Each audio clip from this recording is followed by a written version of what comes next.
Alright guys, welcome back. After looking at all of the Street Fighter figures, we're jumping back across to the Tmnt side of things, and we're taking a look at the Neca Mirage Comics version of Splinter. Stay tuned.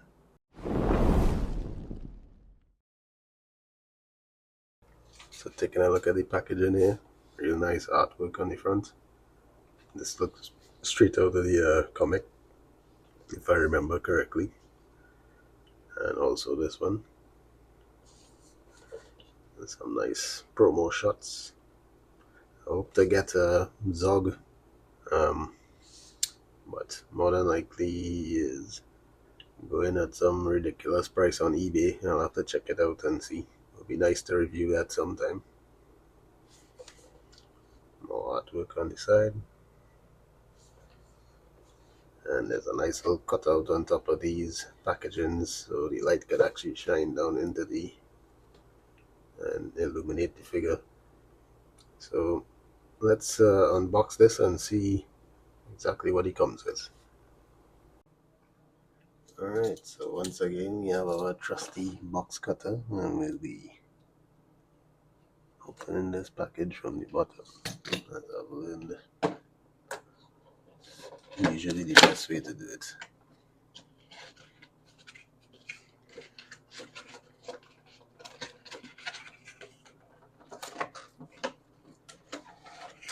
Tray slides directly out. Oh, that's really cool in the back there. You can actually see like a street. So that comes out as well. That's cool. Kind of like how the Jada figures had that background. That's really nice. We'll take a look at how the figure looks in front of that later on.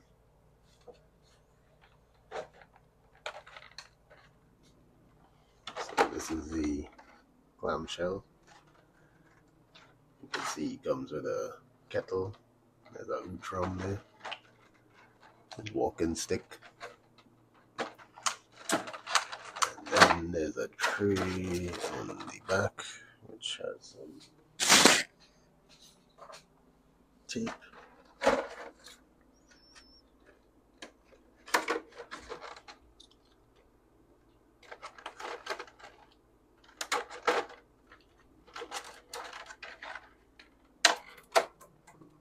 Okay.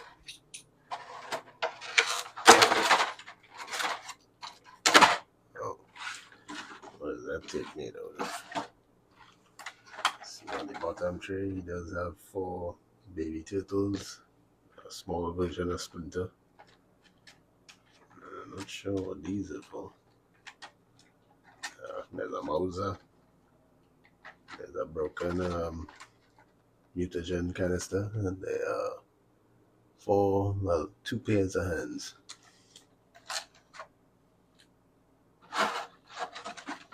Figure himself seems to be banded on. Let's see if he can cut those without cutting the figure himself. I think you better go from the behind.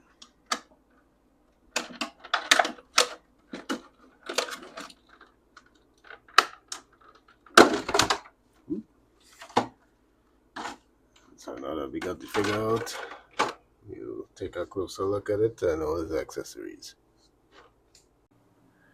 Alright guys, just wanted to show this here. There were just so many bands to have to cut off that I decided to sort of fast forward through. But once you cut off the bands, you can lift this piece off, and there's a kettle on the inside and a little cup. There's an Utrom also behind some bands. Walking stick can be slid out.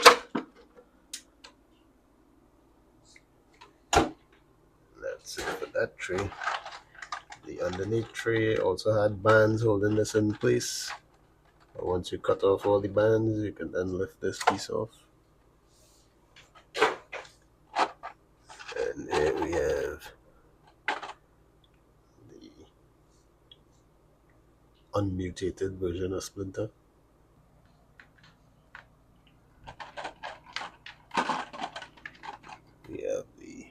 hauser. And we'll be taking a look at all of these in more detail later on. We have the canister, nitrogen. We have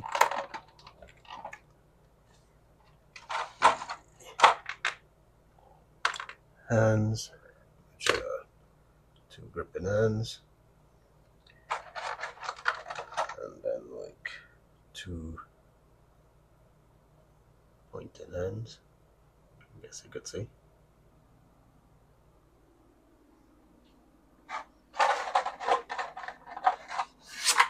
Then we have the 4 baby turtles.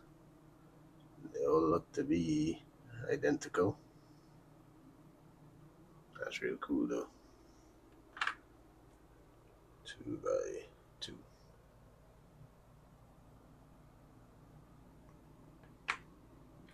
Alright, so let's take a closer look at the figure, and then we'll take a closer look at the accessories. And this guy is really tiny, but I believe they made up for it with all the accessories that he does come with. The figure is very cool though. He looks exactly like how he does in the comic, and they did of course do a soft goods robe, which I think was the best choice. So that's what his face looks like. A lot of dry brushing going on there. Probably washes as well. It looks like it was cast in black and then dry brushed brown. You can see the robe. Nice material, very soft. Belt, it's really nice as well.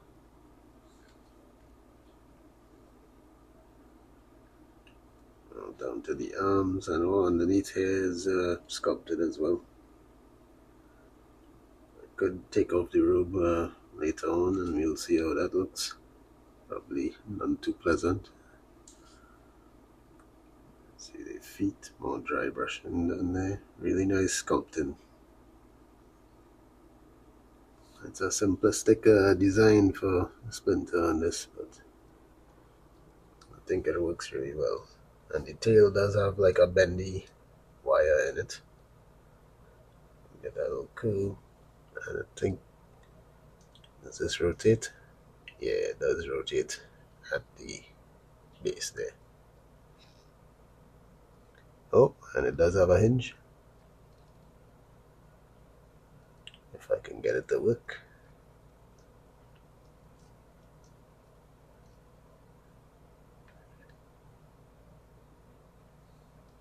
Paint's all jammed up in the joint, so that might take some doing to get it free. So yeah, the figure looks really nice. So let's take off this robe and see exactly how he's designed underneath, and take a look at the articulation one time. So we're taking a look at the articulation, but first I wanted to see if I can get this robe off. That'll make it easier to see the joints. So the belt does just come off pretty easily.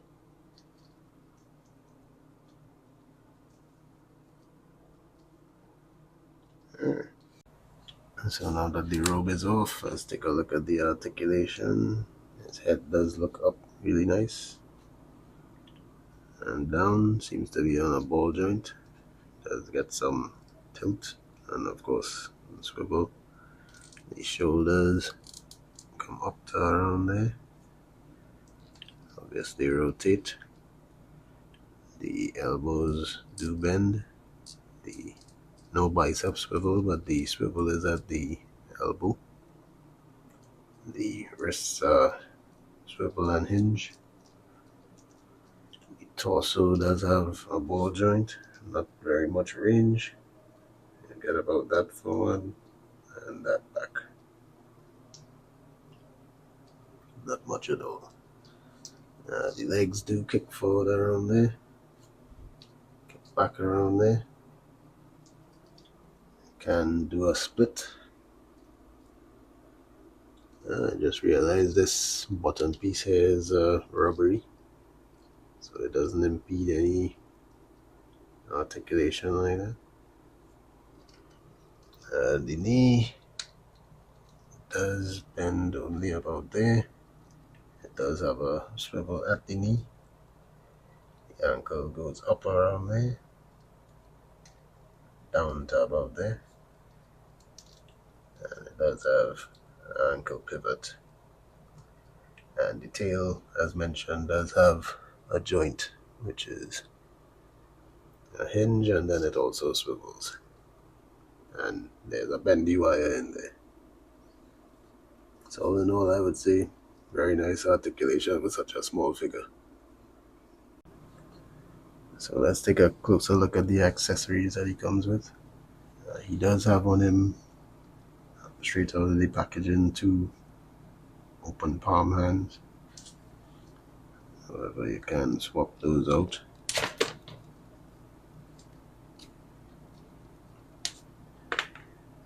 He does have 2 pointing hands, also very nicely sculpted.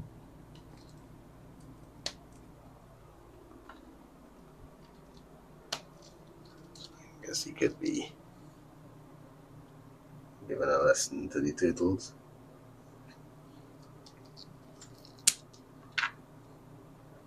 And he does have 2 gripping hands.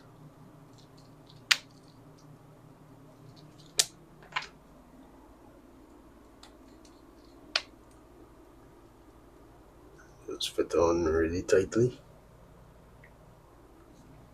He does come with the teapot with a working hinge. And along with the teapot comes a very, very tiny cup. So I guess you could put him, you could get this handle in here without breaking it, hopefully. Yeah. You can have a hole in that teapot. Let's swap out one of the hands.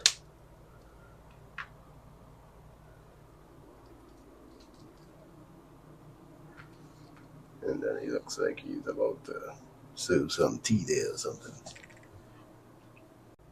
It does come with the TCRI canister, mutagen that turned them into mutants in the first place. Very, very nicely painted, sculpted. Those hard comic book lines. What you could do with that is set that down and use your other accessories he comes with, which are the 4 baby turtles.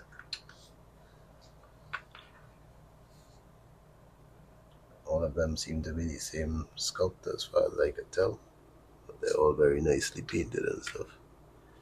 And you could set those up like that, and that looks really cool. He does come with a Utrom, which is the sort of little brain-like creatures, which did turn out to be actually good in the comics, unlike Krang from the old cartoon. Really, really nicely painted.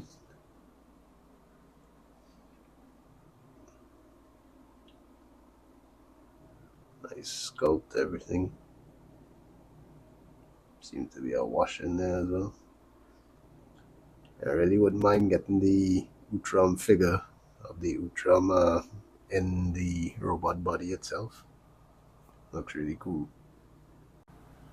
He does come with his walking stick, which is really nicely sculpted.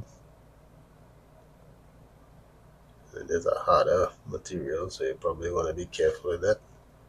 But it should be able to go into his gripping hand with no problem. So you can have him posed with his stick.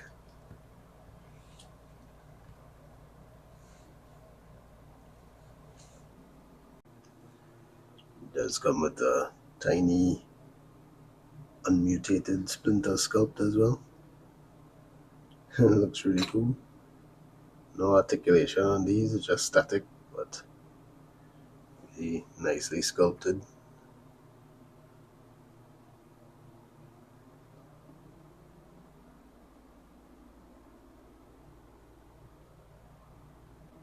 I wonder.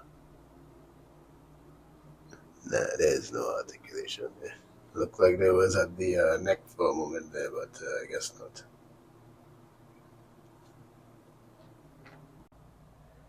And lastly, he comes with the Mouser robot, which is the most detailed accessory he comes with. This actually does have articulation and stuff, but the sculpt on this is really nice. See all those hard comic lines. The paint did start flaking from articulating the joint though, to be expected. Looks really cool. Would be nice if they brought out a set with like multiple of these, so we could have at least 10 of these surrounding them or something. Would be nice. So for articulation on this, the jaw does open and close. The head is on a ball joint. The neck is on a ball joint as well. You can turn and get all sorts of angles on that. And the legs, there's no out, but there's 360. The knees bend forward around there and back about there, and the ankle hinges about there and back about there. So you can actually get them into those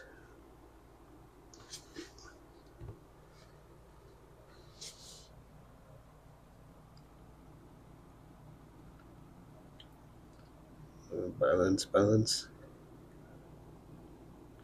Yeah, can actually get them into those running poses and stuff. So that's real cool.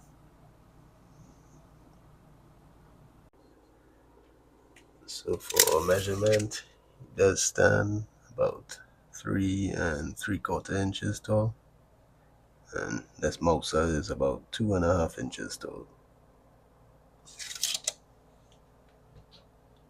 Here he is next to the Rage Toys Autumn, or Not Donatello.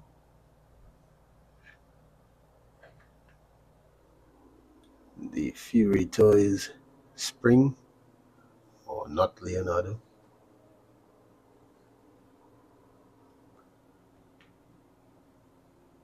The Rage Toys Master, or Not Splinter.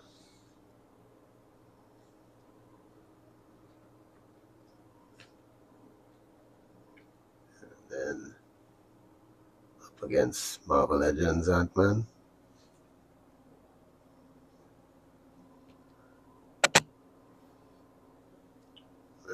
Stand in April in Marvel Legends Black Widow.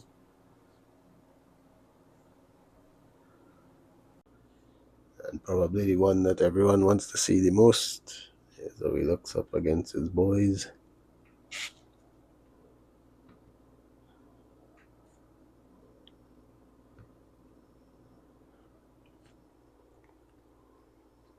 And I think that looks fantastic. Get the hell out of there, Mouser. So in closing, I think this figure is really great. I'm not sure how much this figure retailed for when it first came out, but I picked this up for a little under $30. I think it was worth it due to all of the accessories and stuff it comes with. some may not find so. But this was a definite must for me to add to my Mirage Tmnt. And looking at trying to get more of those figures, the Utrum, KC, possibly Shredder, and Zog, hopefully. So once I get those in hand, I'll definitely be doing reviews on them. So stay tuned for that. And until next time, guys, y'all take care.